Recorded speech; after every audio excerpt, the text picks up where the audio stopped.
right, well, welcome everybody. This is our Tech Marketers Group webinar for all of us who had immense FOMO and couldn't get to SaaStr this year. We decided that we'd ping a few of our community members to share what the experience is like at SaaStr and some of the key insights that they learnt. So we're recording this for the Tech Marketers Group to be able to watch on demand as well. And so I'd just like to introduce Grant Osborne and Briar from Parallo, and Lucy, are you in Christchurch too? I am indeed, Justin. At Lumen. So it's fantastic to have the three of you with us all today. So just quickly go around if others haven't met you before. So just do a quick intro and let everyone know kind of who you are and what you do, and perhaps what inspired you to go to SaaStr this year. Lucy, we'll start with you. Yes, so I'm Lucy. I'm head of marketing and product at Lumen, based here in Christchurch, as Justin mentioned. We give people the power of completing digital documentation in the cloud. So there are about 10 of us here in our Christchurch office, and with 75% of our customers being in the US, we saw SaaStr as a great opportunity to kind of get over there and be amongst like-minded people, really get to know some of our customers at a face-to-face level post-pandemic. We really used the opportunity to go over there and learn one-on-one, just kind of be around the buzz of the people and discover new strategies that we can bring back here and implement all the way from the South Island. Fantastic. Briar? Hi everyone, I'm Briar from Parallo. So at Parallo we work with SaaS companies, help them scale and grow faster across APAC and a little bit wider. And we provide managed cloud services. And I was given the opportunity to go over along with Grant, as well as a member of our sales team and a member of our customer success team. So there was 4 of us from Parallo that went over.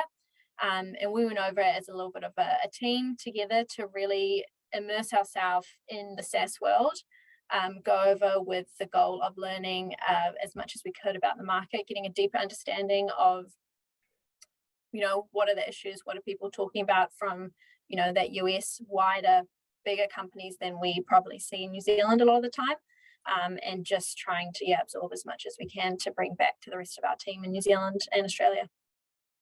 Awesome. Thanks, Brian. Grant? Yeah, hey everyone, I'm Grant. So I head up marketing here at Parallo. Briar gave a fantastic intro and a reason why we went over. Just to add to that, as Briar mentioned, one of our, key audiences is actually SaaS companies and providing services to SaaS companies. And so we were also going over there to look at how, the setup was for us to create or sponsor the event, sponsor a stall next year, and actually really push into the US market to provide services into that market. So it was a bit of a fact-finding mission, but yeah, super excited to have headed over really for the vibe, immersing ourselves amongst it. There was a great contingent that went over. So very fortunate to be part of that. Thanks, Justin. Yeah, looked like a fantastic group of Kiwis who were over this year. So let's make this session as interactive. If you've got any questions, if we want to have a discussion around any of the insights or things that the team share with us, more than happy to kind of do that on the call today.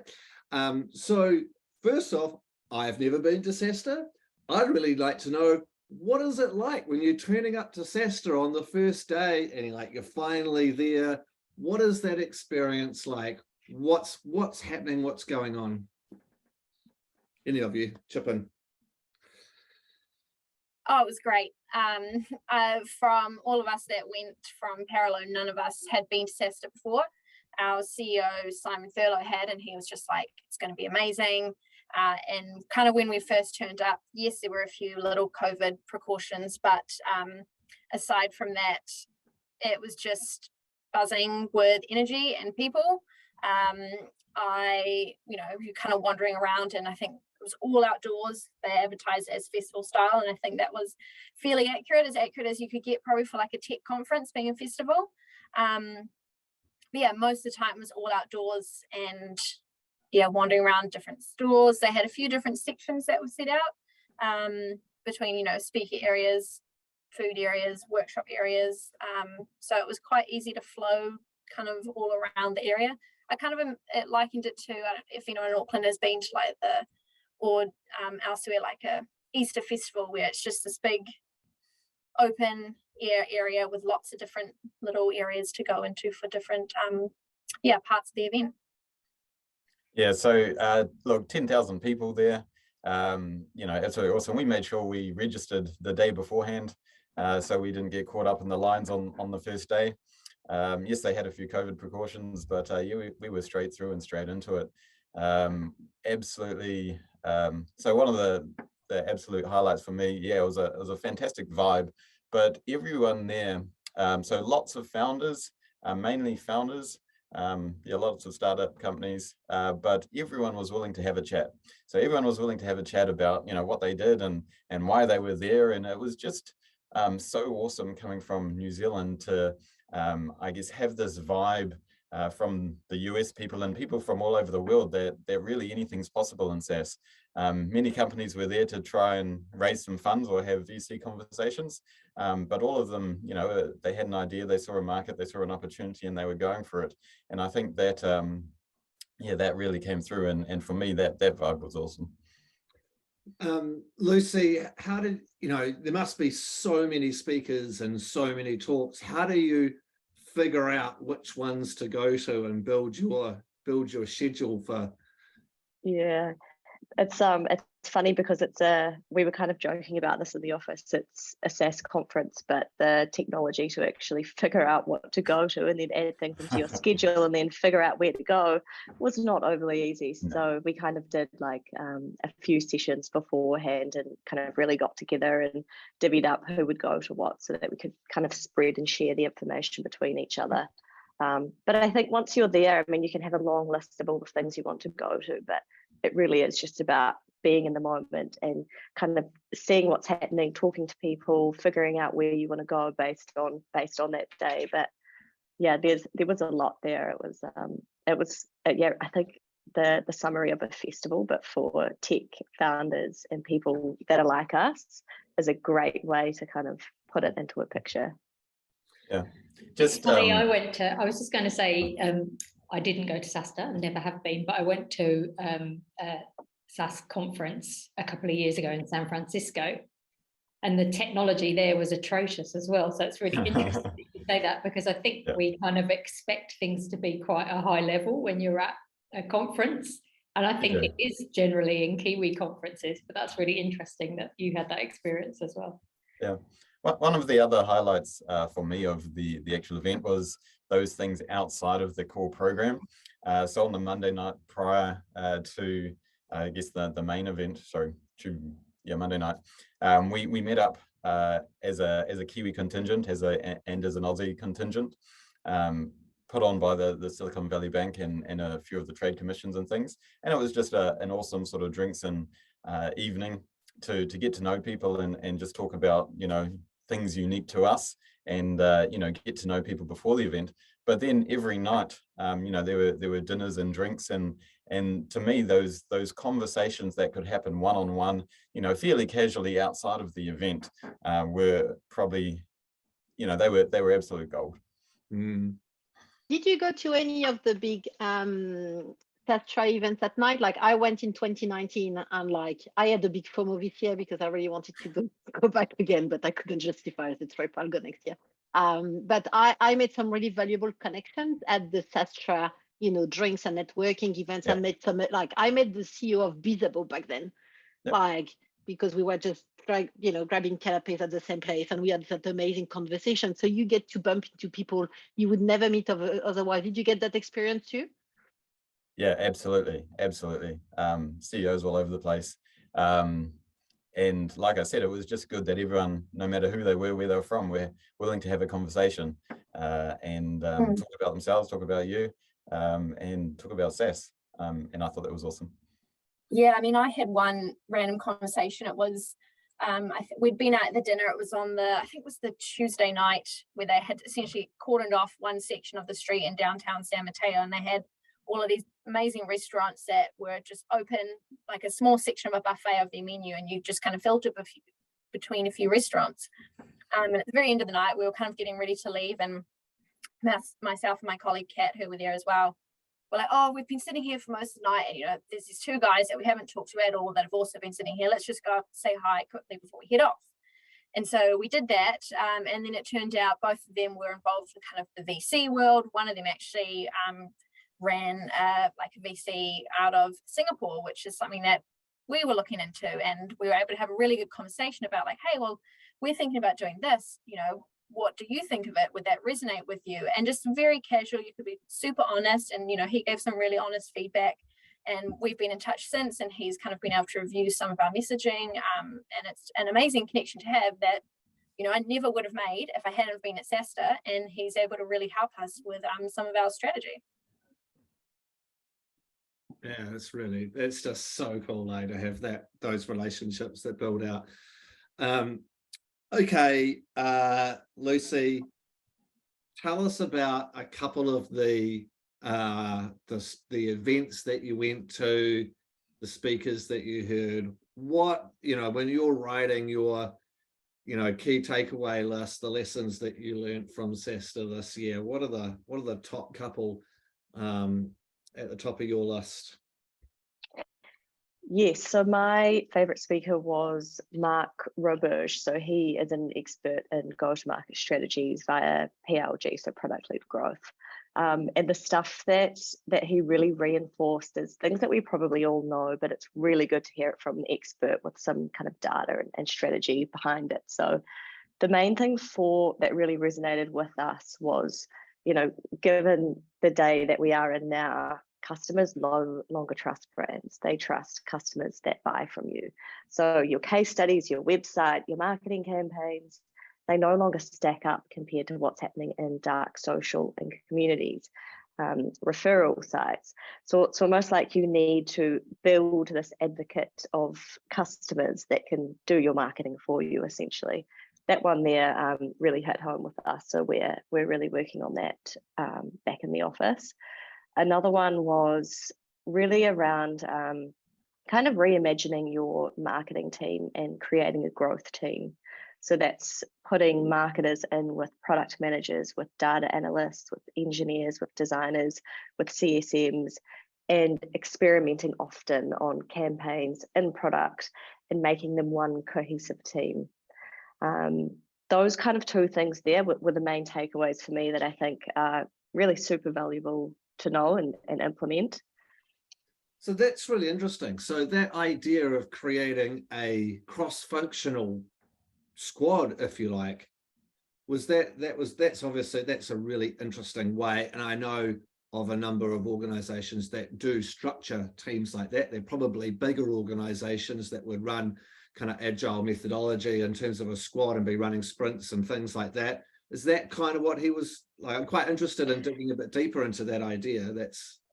Yep, that's exactly it. So I think he had like 3 different stages depending on your ARR, how you should structure your business. But I think the kind of stage that Lumen is at now, we would look at having like a few core growth teams that sit across different parts of the product and customer funnel. Grant, Briar, did you guys attend that one at all? Yeah, absolutely, and it was awesome. But I think Briar has a few things to say about that.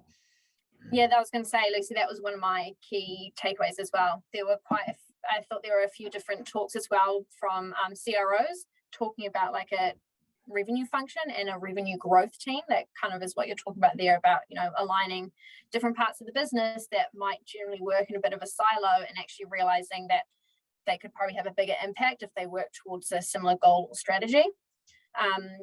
I think with the way that we were looking at it, it's like, how can, that revenue teams, sales, marketing, customer success, they might all have their own goals that they're working towards. But if you bring them together on a similar, whether that's working towards, we want to hit this target, or we really want to acquire this company, how can we work together across more holistically, and transfer the data and feedback that each of those teams get.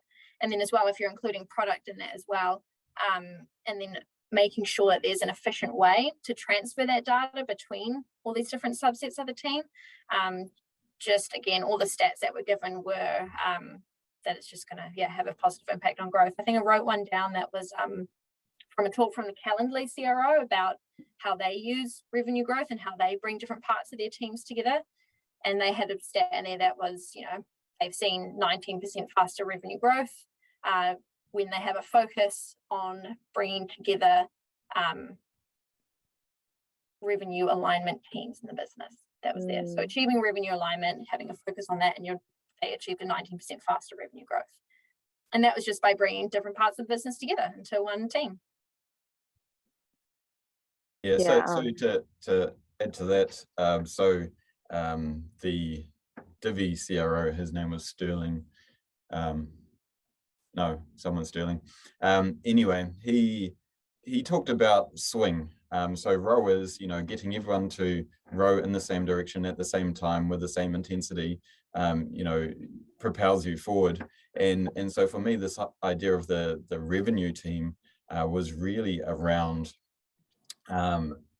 doing or achieving more by all being aligned, and not only aligned in your own function, but understanding how marketing then impacts sales, how sales impacts customer success, how product permeates throughout all of those, and so really not solely looking at what's in front of you, but looking I guess across those other functions as part of the revenue team, I think is important as well. Did you take anything out for kind of smaller businesses? Because I mean, a lot of those would be, that sounds awesome, but I know that one of the things when you go to these conferences or listen to people speaking is they're kind of quite enterprise level, and yet a lot of Kiwi businesses are a lot smaller. Were there any kind of reflections about how that could actually work at a small to medium sized Kiwi business? Yeah, I mean, Lucy mentioned a couple of the talks, they did say, this is how we run it.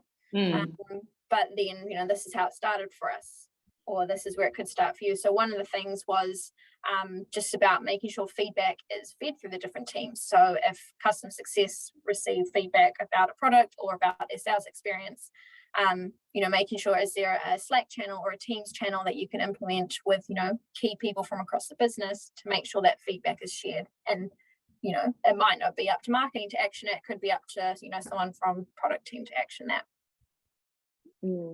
And building on to that, Briar, I think one other thing that can really impact small businesses here in New Zealand is around the pricing of their product and services. So Mark kind of laid this out really well. If you watch his chat, he'll describe it really well with all of the graphs, but it's really figuring out when to start charging for your product, especially SaaS. So a lot of companies right now charge when the customer experiences the aha moment. But he's saying that if you can actually move it further along the line to when the whole company has adopted your product and they're using it interchangeably, they've got loyalty to your product, then you can come in and charge them at that level because you have that product market fit.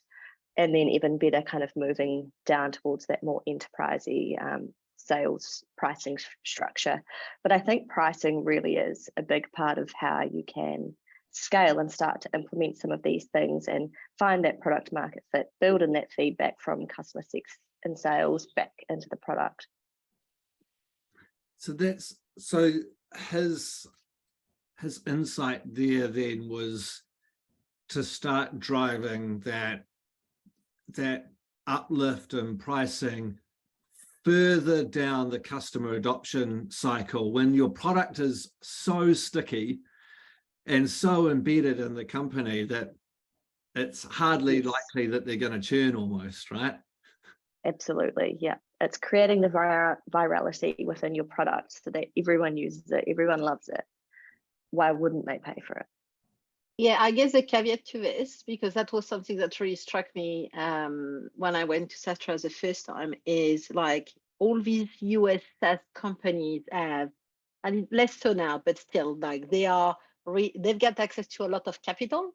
They can, they can wait longer than what we do, to Ellen's point, like what is practical for Kiwi SaaS companies. They can wait longer because they've got a lot of cash they can access to be able to play out that way. And they also have a tech stack playbook they put in place across the whole business from day one, which we don't do. Like I've had so many conversations, with pilot SaaS companies where like they might have something, if anything at all, but they also like everything's disjointed, nothing talks to each other. And so I've worked with a few companies where we've actually done that big project of looking at, okay, what are the different pieces of tech we want to put around the products, the sales, the marketing, customer success? What is the single source of truth? How we bring all this data together? And that's really at this point in time where you can apply what Mark is preaching. And I love, like I'm a big fan of his. I think he says like everything he says is very sensible, and he's always backed by a lot of research and evidence because he can, and he's got access to all this information, right? Because he's a VC himself. But it's also, like it's hardly applicable for us unless you get access to that capital and that tech stack and the people in your business who are, you talked about that alignment, who are willing to make the alignment work to be able to move things further. Yeah, for sure. One of the things I took away for New Zealand companies, shifting topics slightly, but is, to get funding and everything else, growth is still key. And so the growth rate means you get more investor interest and a greater multiple and less dilution and all of that. And so, I wonder if, in our early stages, Kiwi SaaS businesses aren't as focused as much on growth, to try and, I think we can push harder to grow faster. Yes, there was talk about efficient growth, but in that early stage where you're, seed or Series A, it's definitely about just getting runs on the board, getting customers, getting them learning, developing your product, getting more customers, and growing as fast as you can. But there was a good talk I was on from Anu at Y Combinator, who is I guess they're a technology startup accelerator. And, she was very clear, don't scale before you have product market fit.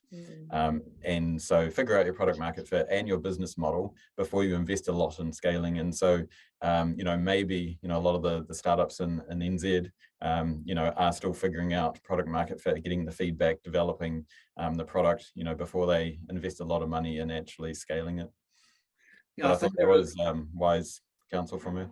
I think there are a lot of SaaS companies in New Zealand still in that kind of 5 to 10, perhaps even 15 million ARR that are still trying to find that product market fit.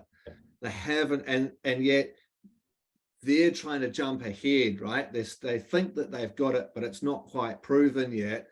And they're fighting for that growth trajectory to get that, high multiple and to attract funding, but they struggle with performance because their product market fit's not quite tailored yet, not quite right. Yeah, no, and one of the, I guess, yardsticks she put out was, is your inbound growth growing? Are people coming to you because they've heard about you? Those types of things. Are you converting at least 20% of your sales conversations from demo to sale? When you kind of have some of these indicators, you've got or getting market fit. But yeah, I think we can do more in that space. Was there anything else, Lucy, that you had on your list that you thought was super interesting?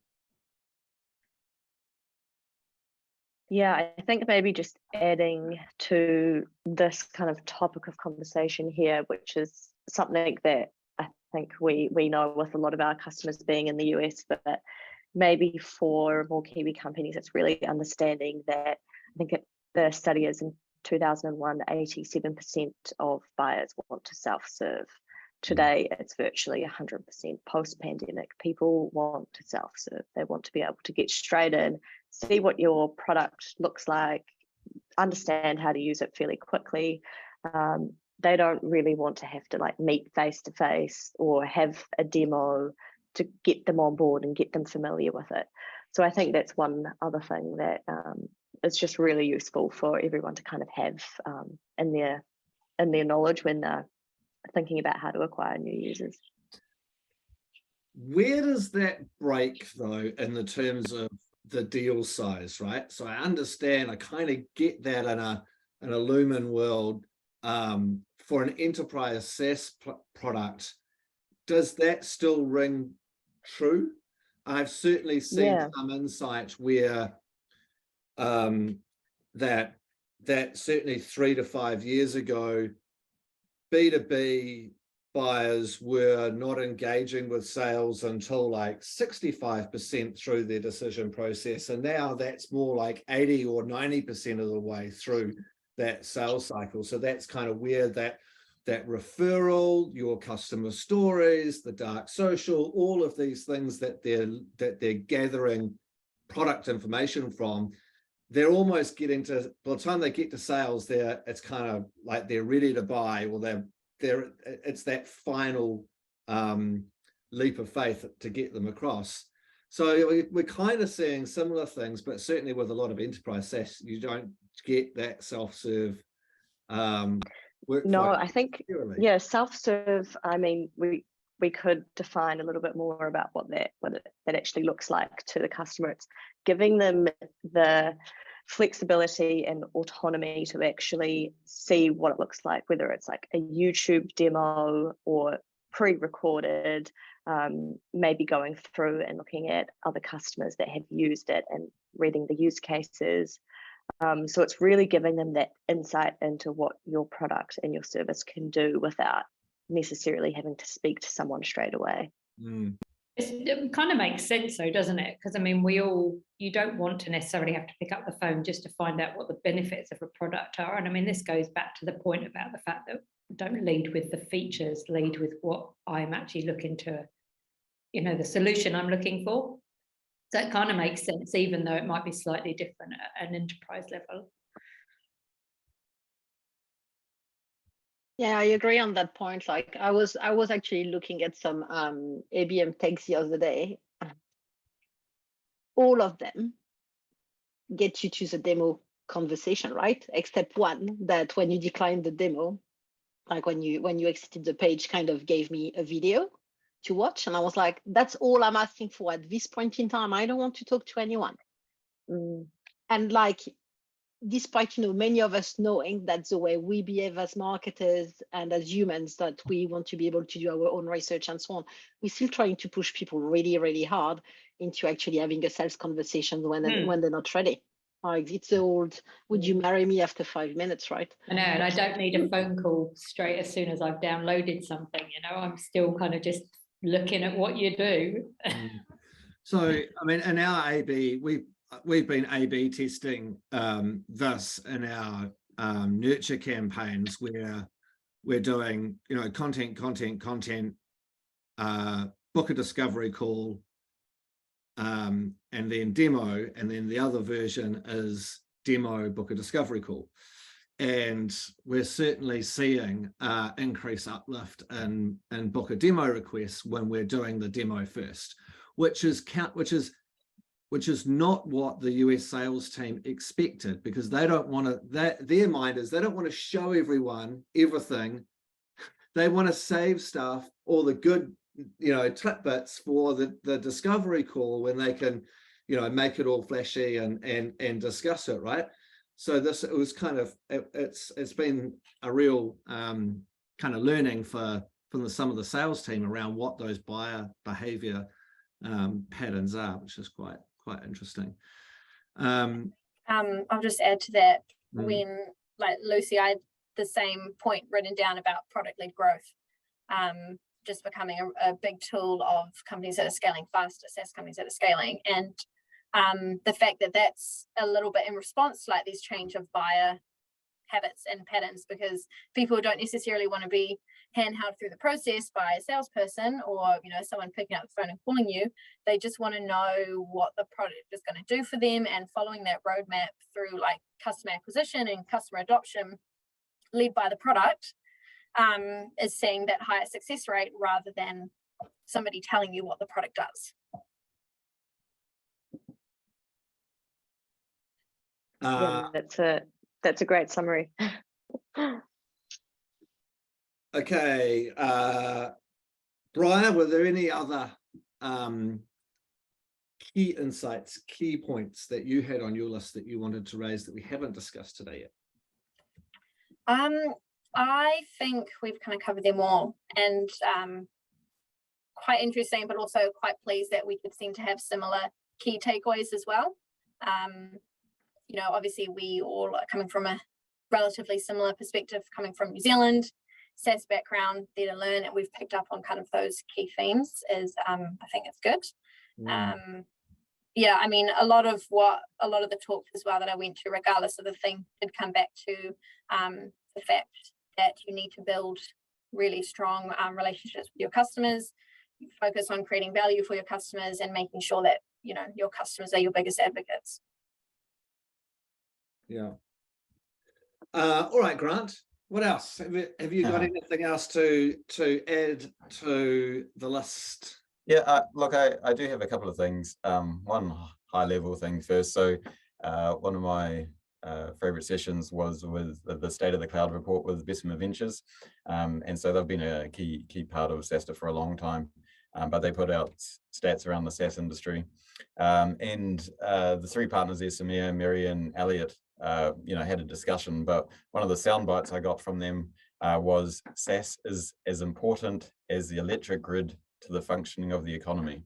And I thought, that was quite interesting. And, he's just talking about, over lockdowns and things, all of us were using, SaaS or cloud applications, and, it permeates everything. So very much a good time to be in SaaS and in software.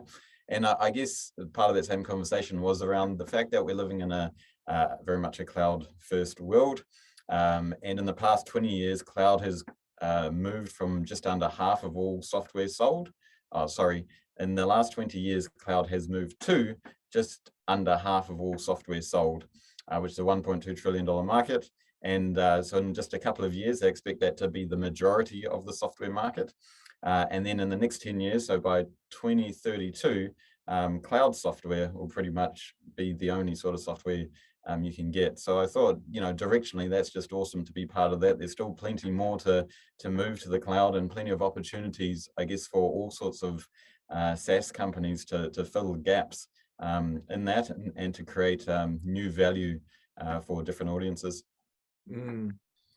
I'm surprised that the cloud migration hasn't been faster. That's still surprising that there's still a lot of on-prem solutions there. Certainly with one of the clients I work with, on-prem's massive from a communications infrastructure perspective, especially with emergency services and security and all that kind of stuff. And maybe there's some of those bigger ones that are, more legacy that are yet to go over. Yeah. Okay. I think a wee bit about some of it's around connectivity in some parts of the country, and you talked about kind of emergency services. They're a bit nervous about losing connectivity, but I think that will change over the next couple of years. Yeah. Hello, it's Warwick. I just wanted to say that I was at the Dicadata TechX last week. I don't know if any of you were at that, but they talked of the opening of the data centers in New Zealand for Amazon, obviously, and Microsoft being a huge step for that. But as a SaaS company supplying government departments and corporates, there's a lot of slow, they get dragged along by the slowest common denominator when it's on-prem or cloud, and whether the web services are all ready. So often we're much more agile than their weakest dependent product. So that's something to think on. They also talked about our market size being worth 3 billion, but it could be 30 billion in SaaS companies and products by 2030 alone for the New Zealand economy, which was quite inspiring, as we do seem to be leading the mark with development, and also that most MSPs in New Zealand are not set up for this rapid change that's coming that you just touched on, Grant, that they're still trying to flog hardware, and there's going to be a big transformation in that end of the sector if they don't stop trying to just poach salespeople and don't get into more annuity-based management profiles and contracts for clients. So I think there's a few things aligning from the marketing side, but I just wanted to ask about CRM because, you know, most small SaaS companies are not tech marketer trained or able to afford us all necessarily. What sort of CRM came through about how to manage the growth and the talk in San Fran around, you know, what should they start with? Because I'm quite keen to hear about that from anyone. Yeah, for me, there wasn't a lot of, I guess, tactical at that level around the CRM conversations. Yeah, there weren't those conversations that I had. I mean, there was, I guess, outcomes from that. So one of the things I just did want to touch while not answering that directly, Warwick, was just the fact that, you know, as marketers, we need to be focused on I guess the sales pipeline too. So it's a sales and marketing pipeline. It's not two pipelines. And so the 4 metrics, I went to a session and they put up 4 metrics, and that's around you want to see more sales pipeline and win more deals, win bigger deals, and activate existing customers. And so when we think about CRM, yes, the CRM enables that. And I guess in smaller companies, you know, someone needs to own the sales and marketing pipeline. It's not just a marketing pipeline or a sales pipeline. Yeah, I just think we see far more value in the marketing long before the sales conversations begin in terms of the content that we produce to get people on that buyer journey, with salespeople too aggressive to try and close them, as we just discussed. So I'm just trying to think of the way to marry up the inbound interest with content to help feed into that funnel to get them to the point that they see that the software is going to solve their problem, because ultimately we're solving problems to get the sales. I don't think there's enough done on the what problems are we solving. Yeah, so that might be a lead scoring matrix there in terms of, you know, when do you start flicking leads over into I guess it's an MQL to an SQL type process, and having some agreed criteria there, and marketing continues to nurture you know, those leads until they hit the lead score, that criteria set. Yep. My last question for you guys is, how was the party? It was Amazing. I want to hear about the parties. Yeah, I feel like that's a big side of it that no one really talks too much about until you're there. And I mean, you're so exhausted from the day of learning and networking, but there's a whole nother version at nighttime, which is great. We went to the Duke Dumont, the DJ on Wednesday night. Did you guys go as well, Grant and Briar? Yeah. Very good. Yeah, so that was pretty groovy. It was yeah, kind of like a full DJ set festival, very strong margaritas. I think a double here is like a single over there. And it was great to just kind of be with your team, with your people, dancing, yeah, trying to have people trying to sell to you still in the crowd, a few people trying to take photos of your name badge and maybe get an email the next few weeks about their product. But yeah, overall it was amazing. Yeah, look, same for me. I think also because there were 4 of us going over, we had an awesome time as a team and got closer as a team. So, you know, people are so important, and you know, the team, you know, for us to grow closer as a team, that's a fantastic outcome of SaaStr. And I think, you know, the guys at Lumen probably, you know, felt the same way. Did you, Lucy? It's just good to get to know the other team members and align and have those conversations. Yeah, absolutely. I'll just add to that. We also brought some of our team from Vietnam over, so it was great to. We had probably about 20 of us there, all together, connecting, meeting some of each other for the first time since COVID had hit. So yeah, it was a really good connection kind of activity to do together. Yeah, I think there were multiple teams, from New Zealand and from the US as well, that were getting together at SaaStr for the first time and meeting, people that they worked with for a year plus, and having that opportunity at SaaStr. So in terms of like Grant was saying, outcomes of it might not necessarily be a dollar value that you say we're going to close X amount of deals, or we need to talk to X amount of customers. It's like, well, actually, I've never met my teammate, and this is a great opportunity to do it and get some extra learning in. But yeah, all of it well worth going to, and well worth that any SaaS companies in New Zealand plan for next year, plan early, we should be there next year as well, which would be awesome.